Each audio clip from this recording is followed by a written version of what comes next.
Hello दोस्तों, स्वागत है आपका एनवी एकेडमी पर। मेरे साथ मैं हूं जावेद हुसैन और आपका आज का टॉपिक है ए इनवर्स ज्ञात करना। ए इनवर्स ज्ञात करना, परंतु ए इनवर्स इतना बड़ा टॉपिक है कि इसको सीखने के लिए बहुत सारी चीज़ों को आना बहुत ज़रूरी है। ठीक है ना। तो और ए इनवर्स इतना इम्पॉर्टेंट भी है कि प्रतिवर्ष क्लास 12th में 8 नंबर का पूछा जाता है, 8 नंबरों का ये पूछा जाता है और कंपलसरी या लॉन्ग क्वेश्चन ये आता है, तो इसलिए इसको ध्यान से देखिएगा। ठीक है। इसको जानने के लिए पहले हमको क्या क्या जानकारी होनी चाहिए वो चीज़ें ध्यान से देखिएगा। ठीक है। सबसे पहली चीज़ हमको ध्यान देना है आव्यूह का सारणकीय मान ज्ञात करना। सबसे पहली चीज़ है कि दिया गया जो आव्यूह होगा उसका सारणकीय मान हमको ज्ञात करना होगा। दूसरी चीज़ है सहगुणनखंड या सहखंडज। सहगुणनखंड से आशय है कि आव्यूह दिए गए आव्यूह के छोटे छोटे खंड करके जो आव्यूह प्राप्त होता है उसे कहते हैं सहगुणनखंड। ठीक है ना। तीसरा टॉपिक है उपसारणिक। तीसरा टॉपिक क्या है? उपसारणिक। तो उपसारणिक के लिए हमें आगे चल के देखना पड़ेगा। ठीक है। तीसरी चीज उपसारणिक की जानकारी होना चाहिए और चौथी चीज है सहखंडज आव्यूह, एडजॉइंट ऑफ ए। इसको हम किसे सहखंडज आव्यूह को कहते हैं adjoint of A. Adjoint means होता है सहखंडज, आव्यूह मतलब मैट्रिक्स, तो इसीलिए इसको रिप्रेजेंट किससे करते हैं? एडजॉइंट ऑफ ए से। और इसके बाद जब ये चार चीजें हमारी क्लियर होंगी तभी हम ए इनवर्स ज्ञात करेंगे।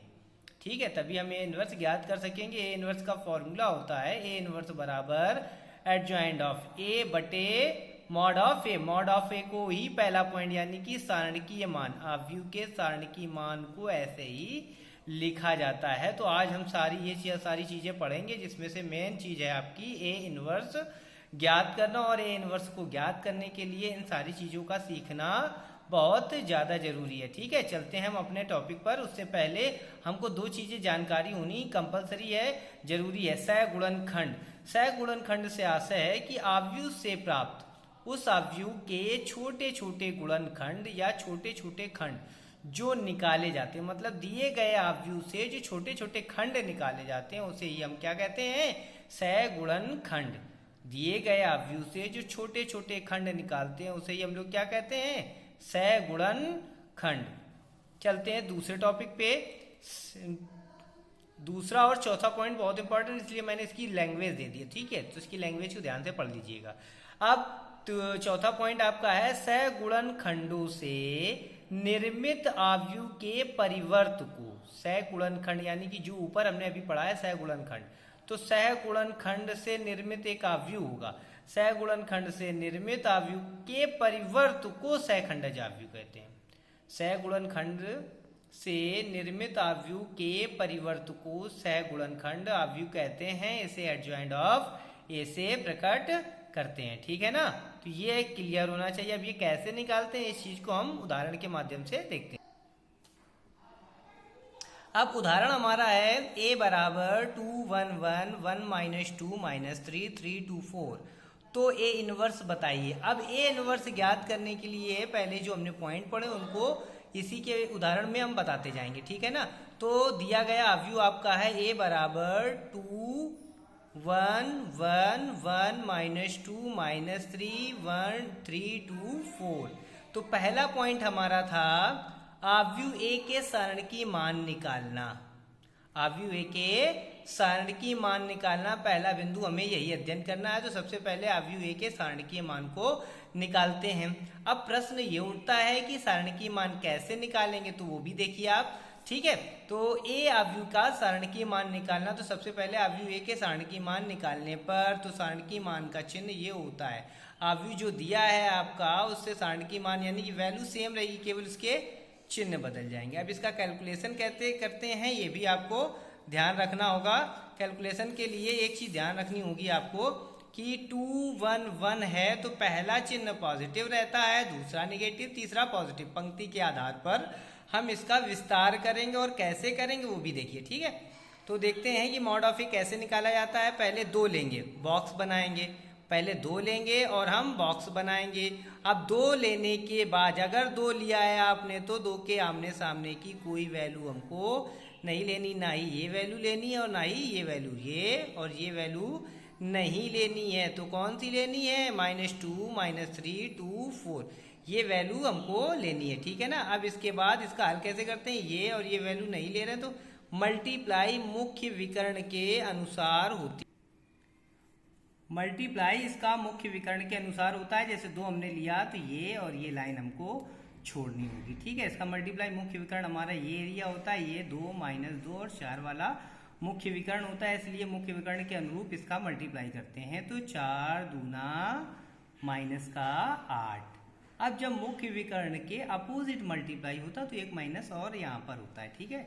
ये बात का ध्यान रखना कि जब 2 ले रहे हो तो 2 के इस लाइन 2 के सामने वालों को नहीं लेना है, ठीक। 2 के सामने वालों को नहीं लेना है। अब मल्टीप्लाई जो होगा यानी कि विस्तार जो होगा वो मुख्य विकर्ण के अनुरूप होगा, और मुख्य विकर्ण हमारा इस रूप में होता है तो पहले इसका गुणा होगा। तो 4 दूना -8, 3 दूना -6 और माइनस यहाँ पर -6 प्राप्त हो रहा है और अपोजिट गुणा की वजह से एक माइनस यहाँ होता है, तो ये माइनस माइनस मिलकर बन गए +6।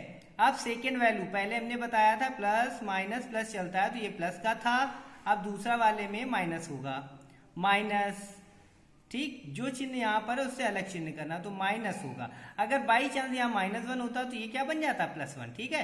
तो पहला पॉजिटिव, दूसरा निगेटिव, तीसरा पॉजिटिव लेना है, ये बात का आप ख्याल रखिएगा, ठीक है।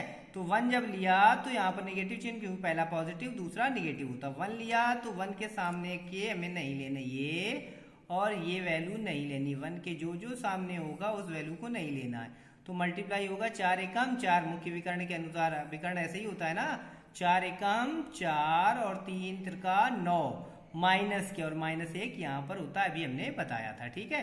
तो माइनस माइनस क्या हो गया? प्लस। अब चलते हैं थर्ड पार्ट पर, ये पॉजिटिव होगा, क्यों? प्लस माइनस प्लस, तो +1 ले लिया। जब 1 लेंगे तो इसके सामने की ये चीजें नहीं लेनी है, ये जब नहीं लेनी है तो क्या करोगे? इसको लोगे तो 2 एकम 2 और 3 दूना 6, माइनस के और माइनस यहाँ पर होता, हो गया प्लस। इसका कैलकुलेशन करेंगे तो प्राप्त होगी वैल्यू 9, ठीक है। अब अगला टॉपिक यानी कि अगला पॉइंट हमारा था आव्यूह के सहगुणनखंड निकालना।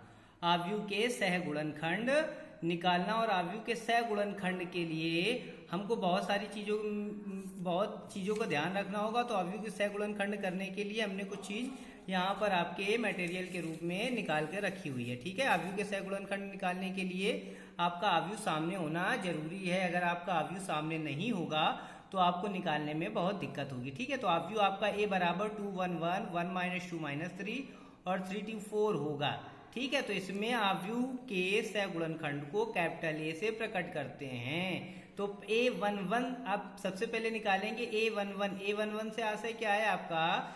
a11 से आशय है आपका पहली पंक्ति का पहला अवयव, पहली पंक्ति का पहला अवयव। अब इसका मतलब क्या? ये जो बोल रहा उसी के सामने वाले छुपाना है, उसको भी छुपाना है और उसके सामने वालों को भी छुपाना है।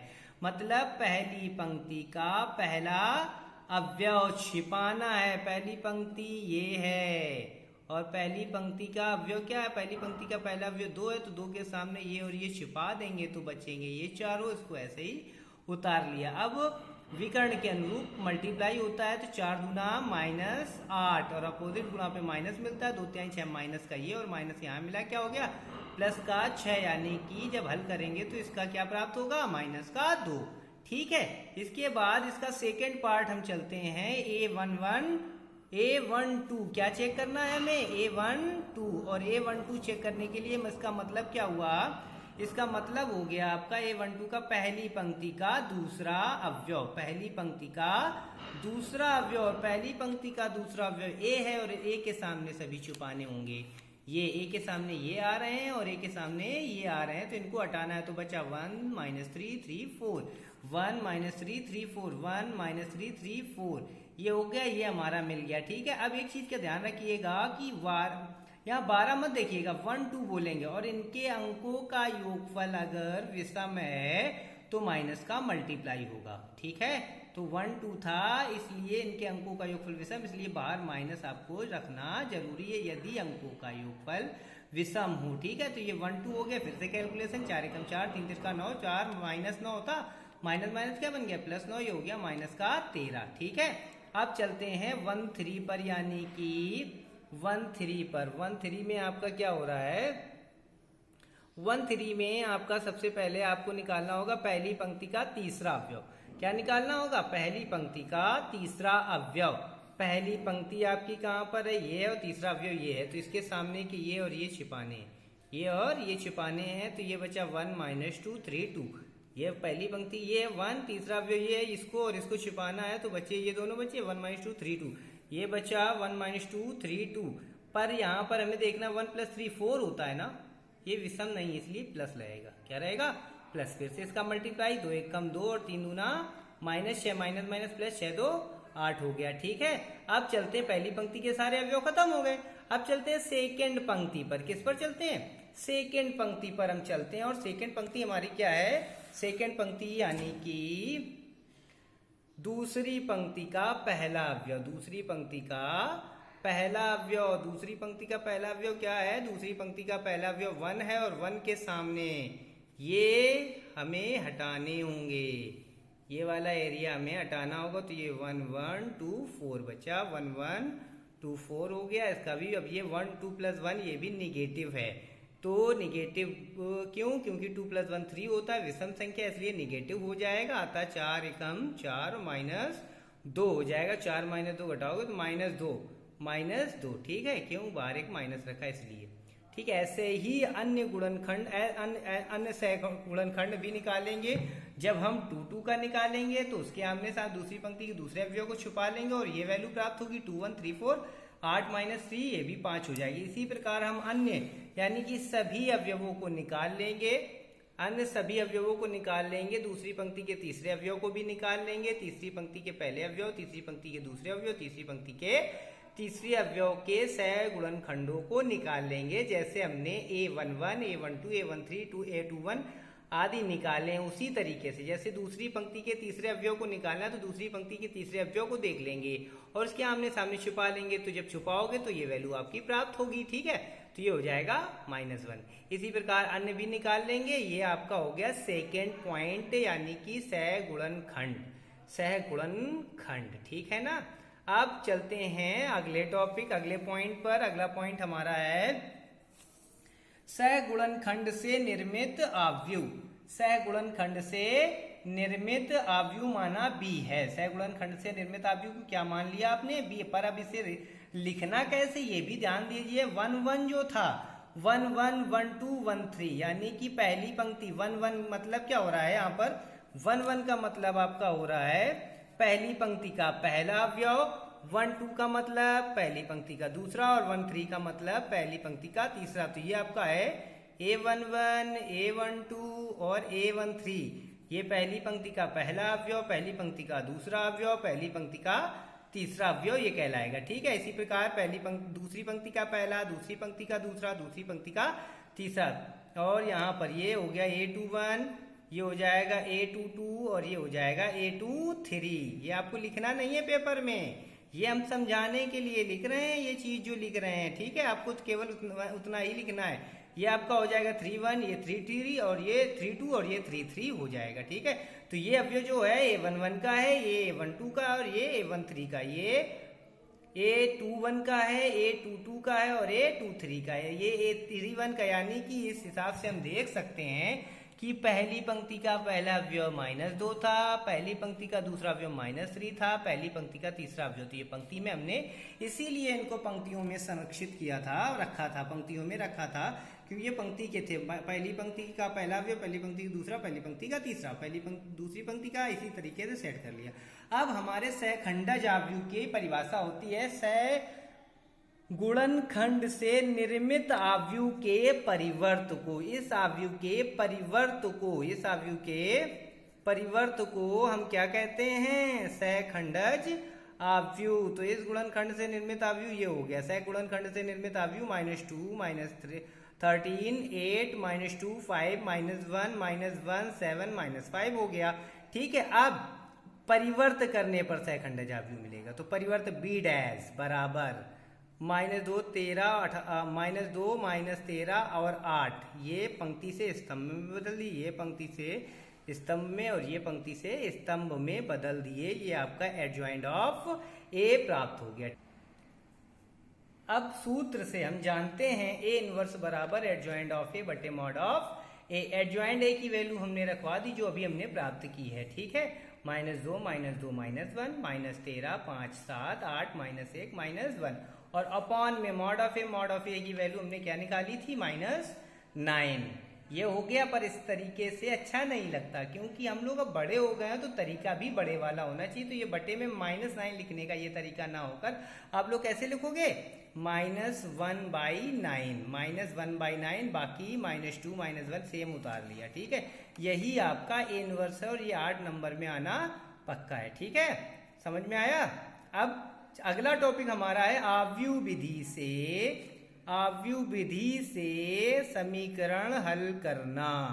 आव्यूह विधि से समीकरण हल करना, तो अगला वीडियो इसी पे हम बनाते हैं, ठीक है। Thank you.